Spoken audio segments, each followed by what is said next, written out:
sort of a national issue, mainly the impasse at the legislature for the past 1 month. So, Honorable Briggs, welcome to the press. Thank you, and I'm so thankful to members of the Fourth Estate for being here in the MERS and always standing by all of the issue that is ongoing. Let me say I already have a press statement, but I'm going to be brief, and we all can just move past this area. Let me say I've come to greet the public, my followers, and also my constituents, and say being a second-term lawmaker, and for what I've observed for the past weeks, I think in my mind, Speaker Koffa has failed to unite our colleagues to come back to work. And in this light, I've been also one person that have been encouraging our colleagues on the other end to see the need for to come to our rightful chambers to also make sure we do the Liberian people work. And in all this, it have failed. So I've come to say to every one of you people, members of the Fourth Estate, and to my constituents, and the peace-loving people of Liberia, that have decided to stay neutral in this process. You will no longer see me going to chambers that will not form a quorum for to do the Liberian people work. And I will also not go to the other end where my colleagues are having the meeting, because I believe it's not drawn properly. But you can see the need for and come to our chambers and decide to do the Liberian people work, we all will join in to do the work. So I say to my district friends and my political alignments may not like this, but with my convictions, this is my decision going forward.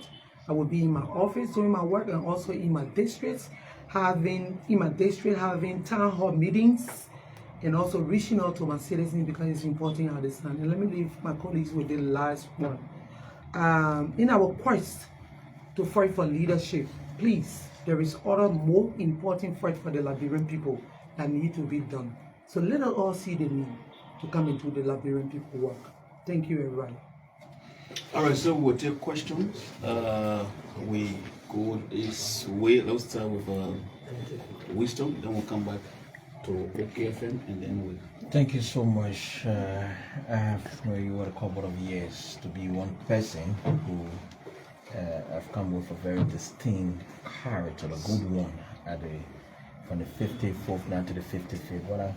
But when you say Speaker Koffa has failed, just yesterday you were with Speaker Koffa. Now, too many concerns. Some of who I talked to was, they will ask the question, when did you realize that Speaker Koffa has failed? For which today, just yesterday, he was there.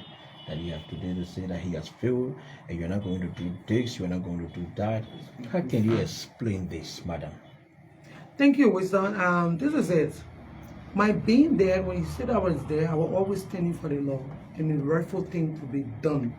And this is it. I cannot be coming sitting in session over and over, and I cannot have the Liberian people job be done. The best thing I've always said was, let's make sure I'm on record for that. Our colleagues come to work. Let's do everything we can do to get them together to do the work. So for me, that I feel over the weeks. And if it is not working for me, I don't see no need to be cheerleader or chairmaster for anyone right now. I will go in my district, do my people job, or sit here. If you want to see me, you come here. I will not align myself with no one. Yes, I will take with you, Tasha. Yeah, on your base, my name is Tasha Murphy. I write for the Independent newspaper. You say you will now go where the majority bloc are, and you will now go to where the minority are, where Speaker Koffa is currently heading. Sure. Are you taking into consideration with all you going to the majority bloc where they are conducting business? It would affect the decision making of the country. So the first thing is where the majority or the majority of black states are calling as a place of meetings. It have not been recognized by me. If they come to our duly elected chambers where we've been doing our work, I will surely join them and we'll do the Liberian people job. Yes, sir. Of the budget. My name is Gibson. Where is the question? Okay, I'm Gibson G from Punch FM. Okay. I think it was the same question the colleague wanted to ask. The budget now is before plenary of the majority bloc, and they're discussing they've sent it to the Ways Means, and Budget Committee to discuss on it. Don't you think this will affect the people of Satellite if you don't go there, because they're where the budget is? Because the president sent a communication to the presiding officer, and the deputy chief clerk, the acting chief clerk, send the budget to the majority bloc. They've endorsed it, send it to the Ways Means. Will it not So affect this is Satellite? it. As a sitting lawmaker, I normally receive copy of the budget for the time I've been here. I haven't received any copy of the budget. If I receive it, I have an input to be made. I will make it and make it to the necessary people. As far as I'm concerned, there's Ways and Means, there are other people, whatever channel it is. But as I sit, I haven't received copy of the budget. I don't know if the budget has been submitted, and I can speak to it. Did you call the speaker to step down and refused? The speaker is stepping down is his conviction. He's contested and he's won. So for him to step down, that's his conviction. If he's not convinced, that's his problem. I can't ask him to step down. But I have control over myself to say, from this point, I stop here, and this is where I'm stopping. Thank you so much. Then the last. Okay. My name is Theophilus, and I report for OFM. Honorable Moima, do you think being neutral is the best alternative? Yeah, in this level and with the speculations of people just maligning people's character, I stand with my character. I don't want to go anywhere and somebody would just tarnish my reputation that I've kept over the years. So for now, standing alone is not anything strange. I stood alone when I wanted to be deputy speaker. Nobody could stand with me. So today, I'm convinced that I can stand alone.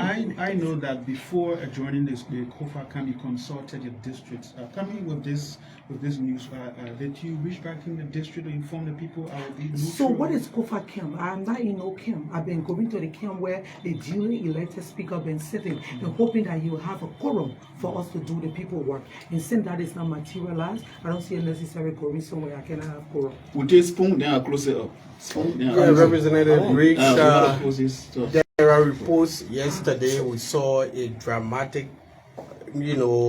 crossover, from some of the members who you all vowed to not leave the speaker.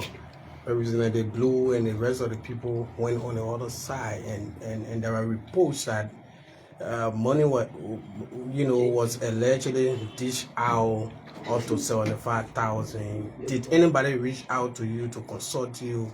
Maybe not to, give you anything, but to just talk to you to step aside. The first thing people that follow my history in the House of Representatives, I don't think people will, if even that's need or so, like even when the money issue came out, I always say it was speculation, it was never proven. So for me, I cannot pass the decision. Everyone know why they came here and why they are here in the House of Representatives. For me, I just told you because of my character, I don't want anybody to say anything on my name. I'm not going to any side. Right now, I was standing in my chambers and saying I cannot get quorum. I've decided to address the press to let them know what my further decision is.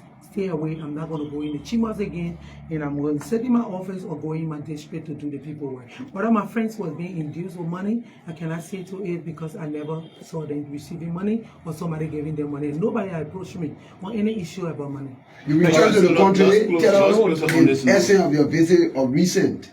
That's what I need. Oh, okay. I had a visit for the Human Rights Conference to Cape Town. I was invited. I have another invitation again to attend Berlin to go to Germany in December for another conference. So it was a good one. When I was leaving, I left as usual, what the House of Representatives do. I left my excuse with the speaker, and then I also showed him my travel ticket, and I came back and I joined my colleague, hoping that we were going to be together with all of the intervention to see how best we all can sit together to do the Liberian people visit. So, let's close on this note. So, the submission of the budget to this legislature, there was some public outcry and even condemnation from the legislature against the president or the United Party to have submitted it not the speaker to the speaker, but to the office of the chief clerk. And then the deputy chief clerk, who is acting now as chief clerk, took it to the majority bloc. That condemnation won why. Have you any disappointment into the United Party for the way things are going and all of accusing fingers being pointed at the president and the party in general? Okay, so I think the Unity Party was being very crafty in what they did. I don't see them doing anything wrong. They made mention of they were being informed that there is an issue in the House. There's a dispute in the House by the speaker. So there is no provision in our constitution that say it must be submitted to the speaker. Maybe through coordination, it was done before, based on the conviction, which I can speak to it. But as it stands, it was sent to the chief administrator of the house. And maybe where they are, maybe they're where they take it, but I can tell you, as a setting, I'm not aware of us receiving the budget. When I receive the budget, and who has it, I will speak to it. I have not gone to the Sadabin, I didn't see the budget there, so I can't speak about it. So I don't want to say something about what I don't know. But I think they are not here right now. Follow on to that, do you think the party lawmakers are the doers, are the mastermind behind the entire fight to remove the speaker? Let's say, for me, I will tell you, I saw 30 person or 31 person that was vulnerable. They were looking for an opportunity, and that they saw open and they just grabbed it. I will not blame the Unity Party of lawmaker. I will blame the former President George Weah, and I will blame the sedition that have seen the golden opportunity and they letting this slide away. Thank you so much, folks. Thanks for coming. This is our close this interview. Thanks so much for coming. Thank you, and thanks everybody for coming. Thanks for having me.